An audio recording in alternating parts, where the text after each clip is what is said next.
सभी को नमस्ते। आपका हिंदी प्रज्ञा चैनल पर स्वागत है। हम पढ़ रहे हैं अलंकार। कक्षा 12th में 2 अलंकार बाकी रह गए थे और मैंने करवा दिए थे सारे कंपलसरी हिंदी के। तो आज देखते हैं उदाहरण अलंकार। एक तो ये है आपके टॉपिक में उदाहरण अलंकार। उदाहरण अलंकार क्या होता है? जहां किसी बात को उदाहरण देकर समझाया जाए और उदाहरण सूचक शब्दों का प्रयोग भी हो। जहां किसी बात को उदाहरण देकर समझाया जाए और उदाहरण सूचक शब्दों का प्रयोग भी हो। देखो, एक इससे मिलता जुलता है दृष्टांत अलंकार। उसमें भी किसी भी बात को उदाहरण देकर समझाया जाता है, लेकिन उदाहरण सूचक शब्दों का प्रयोग वहां पर नहीं होता, सीधे ही समझा दिया जाता है। तो थोड़ा सा अंतर है उदाहरण अलंकार में और दृष्टांत में।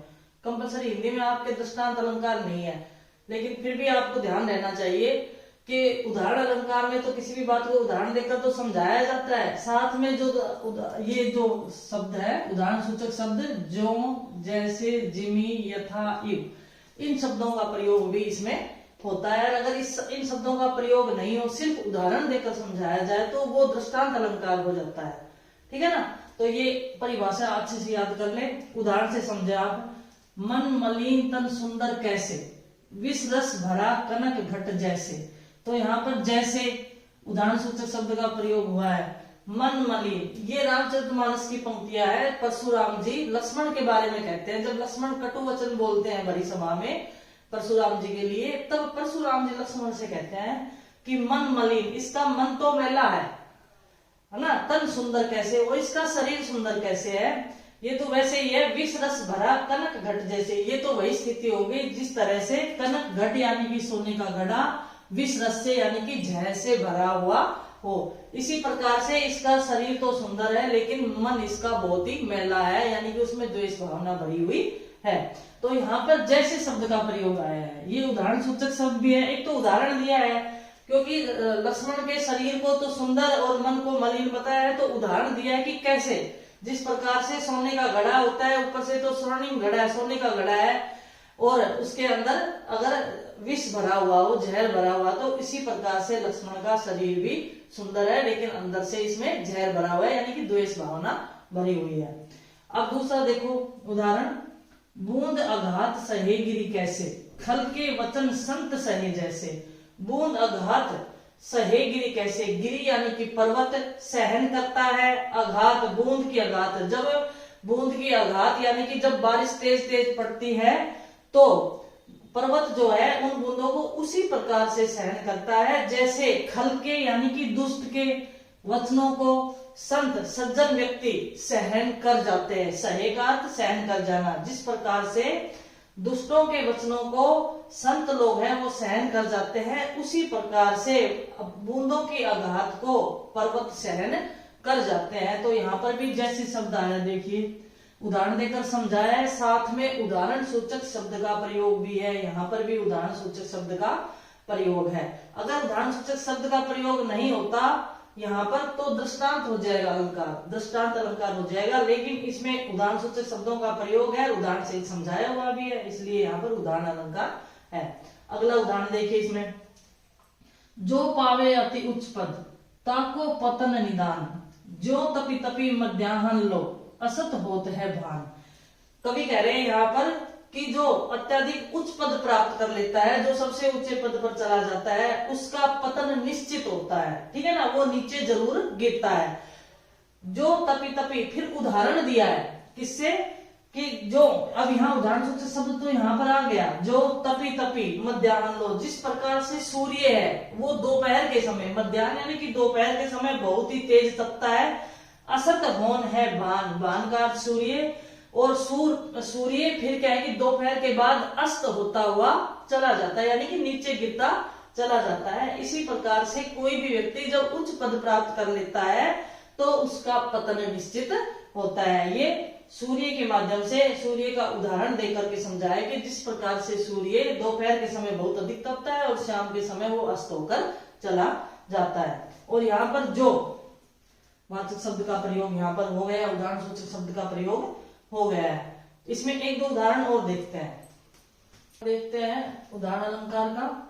जो रहीम रस होत है उपकारी के संग, बाटन वाले को लगे जो मेहंदी का रंग। यहाँ पर तो जो आ गया, जो शब्द आते ही ये उदाहरण सूचक शब्द का प्रयोग हुआ है, तो यहाँ पर उदाहरण अलंकार है। ये मैंने आपको बताया है कि अगर उदाहरण दे दिया जाए, उदाहरण सूचक शब्द का प्रयोग नहीं हो तो दृष्टांत अलंकार होता है, थोड़ा सा अंतर है। अब इसका अर्थ देखो, जो रहीम रस होता है उपकारी के संग। रहीम दास जी कहते हैं कि उपकारी व्यक्ति के साथ रहने से बहुत ही आनंद प्राप्त होता है। रस का अर्थ आनंद भी होता है ना, आनंद प्राप्त होता है। फिर कैसे आनंद प्राप्त होता है, उदाहरण देकर इस बात को बताया है। बाटन वाले को लगे जो मेहंदी का रंग। जिस प्रकार से मेहंदी को जो बांटता है, उस बांटने वाले के हाथों में भी मेहंदी का रंग लग जाता है, उसी प्रकार से उपकारी व्यक्ति के साथ रहने से हमारे अंदर भी उपकार की भावना या अच्छी भावना आ जाती है। तो यहाँ पर जो शब्द है ये उदाहरण सूचक शब्द है, उदाहरण ये दिया ही गया है। इस बात को समझाने के लिए ये उदाहरण दिया गया है, इसलिए यहाँ पर उदाहरण अलंकार है। आगे देखिए, एक उदाहरण और है ये भी रामचरितमानस से है। ये उदाहरण, जब लक्ष्मण मूर्छित हो जाते हैं तब रामचंद्र जी कह रहे हैं, क्या कह रहे हैं देखो, जथा पंख बिनु खगति दीना। जथा जैसे, अब ये जथा जैसे यही उदाहरण सूचक शब्द है, ठीक है ना, ये इसका अर्थ होगा जैसे, और ये अपने आप में उदाहरण सूचक शब्द है। जथा पंख बिनु खगति दीना, जिस प्रकार से पक्षी बिना पंखों के अत्यधिक दीन हो जाता है। भाई रामचंद्र जी कह रहे हैं कि लक्ष्मण के बिना मेरा क्या जीवन होगा। लक्ष्मण मूर्छित अवस्था में है और हनुमान जी गए हैं जड़ी बूटी लाने के लिए, सवेरा होने वाला है, और ये था कि सवेरा होने से पहले अगर जड़ी बूटी आ गई तो ये जीवित हो जाएंगे, नहीं तो जीवित नहीं होंगे।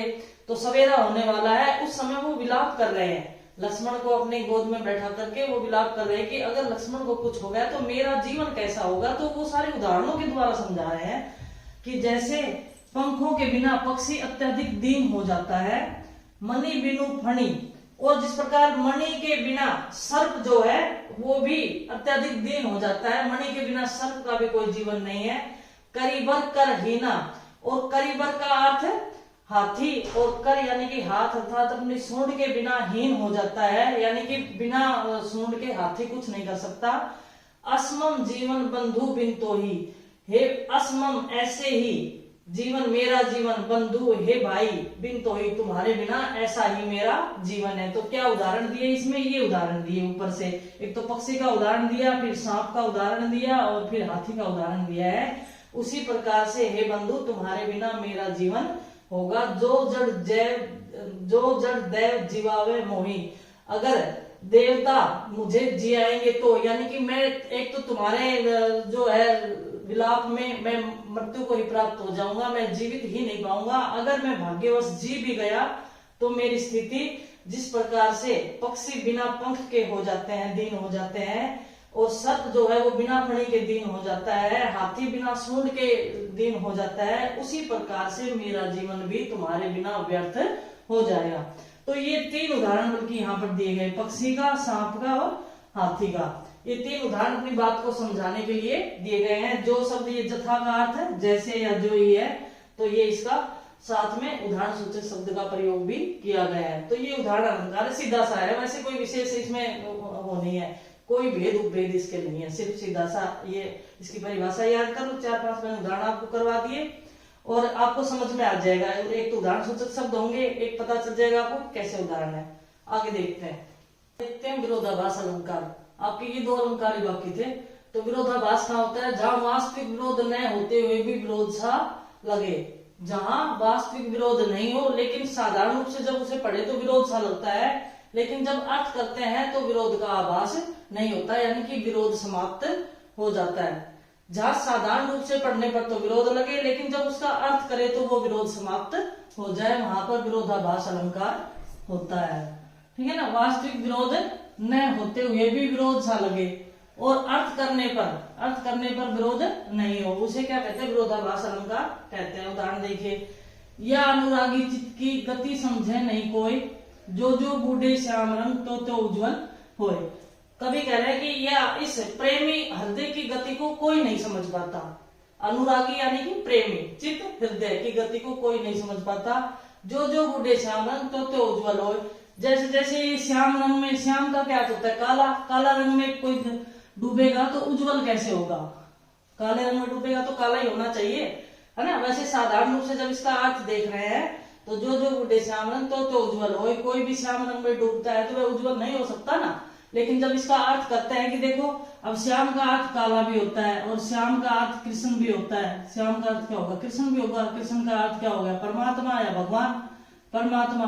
अब जो बूढ़े श्याम रंग जो कृष्ण की भक्ति में डूबते जाते हैं और उनका जो हृदय है वो उज्जवल होता जाता है, दोष रहित। उज्जवल का अर्थ हो गया दोष रहित या पवित्र।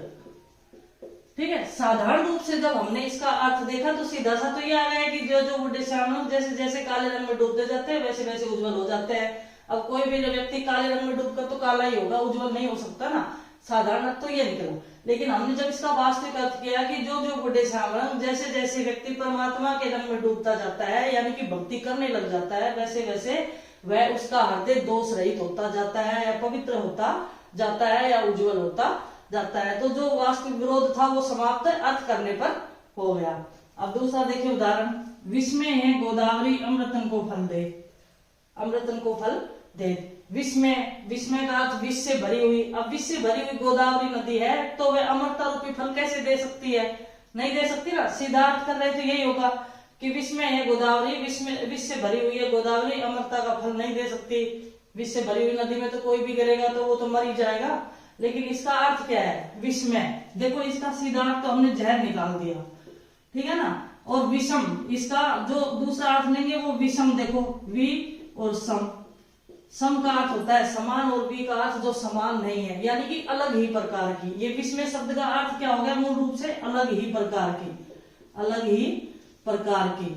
जो अन्य नदियां हैं उन सबसे अलग ही प्रकार की है नदी है ये गोदावरी नदी है जो अमृतन को। अब अमृतन को देखो अमृतन,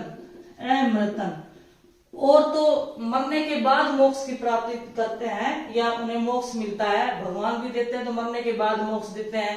कोई भी गंगा जैसी पवित्र नदी है वो भी कहते हैं कि उसमें जो चला जाता है वहां पर मोक्ष मिलता है। लेकिन ये अमृतन यानी कि जो नहीं मरे हुए हैं उनको भी मोक्ष दे देती है। अब देखो ध्यान से, ये विष में ये गोदावरी अमृतन को फल दे। हमने एक तो सीधा सा अर्थ इसका ले लिया कि विष से भरी हुई गोदावरी अमृता रूपी फल देती है। अब विष से भरी हुई गोदावरी अमृता का फल कैसे दे सकती है, नहीं दे सकती ना। तो इसका हमने दूसरा अर्थ लिया यहाँ पर कि यह विष में यानी कि अलग ही प्रकार की है यानी कि अन्य नदियों से भिन्न है ये नदी, ये गोदावरी नदी, क्योंकि यह तो बिना मरे हुए को भी मोक्ष रूपी फल दे देती है। समझ में आया होगा आपको। आगे देखो, सुधी आए सुधी जाए। अब ये उदाहरण है, इसमें नायक नायिका का वर्णन करेगा कि सुधी आए और सुधी जाए। याद आना और याद, जब किसी की याद आती है तो याद जाती थोड़ी ना, या तो याद आएगी या याद जाएगी। लेकिन यहाँ पर सुधी आए सुधी जाए कह दिया तो इसका क्या अर्थ होगा कि सुधी का अर्थ है कि याद आना। जब नायिका को अपने प्रियतम की याद आती है तो सुधी जाए, तो उसकी सुधी यानी कि उसकी याद या उसकी जो शक्ति है, सुनने की शक्ति या समझने की शक्ति है, वो सारी समाप्त हो जाती है। यानी कि वो अपने प्रियतम के विरह में इतनी दुखी हो जाती है कि उसकी जो याद है वो समाप्त हो जाती है। जब अपने प्रियतम की उसे याद आती है, नायिका को जब प्रियतम की याद आती है तो वह सुध बुध खो देती है। सुध बुध, यहाँ इसका अर्थ हो जाएगा सुध बुध खो देती है। ठीक है, फिर देखिए इसको सीधा अर्थ हमने क्या लिया कि सुधी आए सुधी जाए। अब सुधी आना और सुधी जाना ये दोनों परस्पर विरोधाभासी बातें, या तो याद आएगी किसी की या फिर याद समाप्त हो जाएगी, दोनों अर्थ। लेकिन यहाँ पर दोनों दे दिए तो ये परस्पर विरोध लग रहा है हमें। लेकिन जब हम इसका अर्थ करते हैं तो क्या होगा कि जब नायिका को अपने प्रियतम की याद आती है तो वह सुध बुध खो देती है। ठीक है ना, सीधा सा अर्थ हो जाएगा जब नायिका को अपने प्रियतम की, यहाँ पर सुधी का अर्थ याद, जब नायिका को अपने प्रियतम की याद आती है तो वह सुध बुध खो जाती है, उसकी शुद्धि चली जाती है। आगे देखो, सुलगी अनुराग की आग वहां, जल से भरपूर तड़ाग वहां। सुलगी अनुराग की आग वहां, क्योंकि प्रेम की आग वहां सुलगी जहां पर जल से भरपूर तड़ाग था। अब जल से भरपूर तालाब अगर होगा तो वहां पर तो प्रेम की आग सुलग नहीं सकती ना। जहां पर पानी है, जहां पर जल है, वहां पर आग कैसे लग सकती, नहीं लग सकती। लेकिन इसका उदाहरण जब हम इसका अर्थ देखते हैं तो देखो, सुलगी अनुराग की आग, अनुराग की यानी कि प्रेम की आग नहीं सुलगती है। जल से भरपूर तड़ाग, जहां पर स्वच्छ हृदय होता है, जल से भरपूर तड़ाग का तात्पर्य जिसका स्वच्छ हृदय होता है उसी में प्रेम उत्पन्न होता है। तो यह जल से भरपूर तड़ाकार स्वच्छ हृदय, यानी कि निष्कपट हृदय, ठीक है ना, निष्कपट हृदय। जिस व्यक्ति के हृदय में छल कपट नहीं होता, निष्पाप जो व्यक्ति होता है, उसी के हृदय में प्रेम होता है, यहाँ यह बात की गई है। तो यह विरोधाभास अलंकार है। इस प्रकार से ये विरोधाभास साधारण सा अलंकार था। इसमें ये 4-5 उदाहरण मैंने करवाए हैं, इसको फिर से समझने का प्रयास करें। बहुत मोस्ट इंपोर्टेंट उदाहरण ये है, ये अनुरागी चित्त की, और ये भी अक्सर परीक्षाओं में आते रहते ये दोनों उदाहरण। विस्मय है गोदावरी अमृतन को फल देत, और ये अनुरागी चित्त की गति समझे नहीं कोई। और ये सुधिया है सुधि जाए सुंगी अनुराग की आग, वहां जल से भरपूर तड़ाग, वहां इसमें भी विरोधाभास अलंकार है। तो ये हमने आपके 2 अलंकार बचे हुए थे क्लास 12 में, जो मैंने करवा दी कंपलसरी हिंदी में। ऑप्शनल में तो और भी है जो बाद में करवाऊंगी। तो समझ में आए होंगे, नहीं समझ में आया तो आप 1-2 बार इनको फिर से रिवाइज करके देख ले, तो अच्छे से समझ में आ जाएंगे। नहीं आए फिर भी तो कमेंट्स करके मुझे पूछ सकते हैं। धन्यवाद।